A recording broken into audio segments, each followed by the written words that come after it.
Friends, আজকে আমার art facts কালেকশানের দ্বিতীয় পর্ব নিয়ে তোমাদের সাথে চলে এলাম। দেখতে পাচ্ছ আমার কালেকশানসগুলো ভালো লাগছে। আমি এইটাকে ভীষণ প্রিয় জিনিস আমার, আর তার সাথে তোমাদের দেখাচ্ছি। দাঁড়া, এই দেখো আমার একটা ভীষণ পছন্দের ল্যাম্পশেড।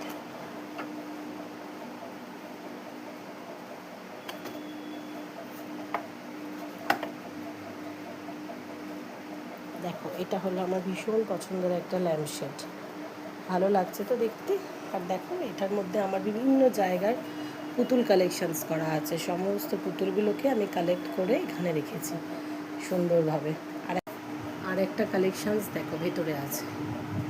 এই হচ্ছে আমার আরেকটা কালেকশান শোকেসে। আর এরপরে যেদিনকার মায়ের কাছে যাব, মানে আমার বাপের বাড়িতে যাব, সেদিনকার তোমাদের কাছে আরও অনেকটা শেয়ার করব। দেখো কত কালেকশানস আছে, মানে আমাদের এই আর্ট ফ্যাক্টস কালেকশানসটা একটা নেশা বলতে পারো। এই দেখো, এটা একটা ঝর্ণা, বুদ্ধের ঝর্ণা। আর এটা একটা হচ্ছে বুদ্ধর টেবিল ল্যাম্প।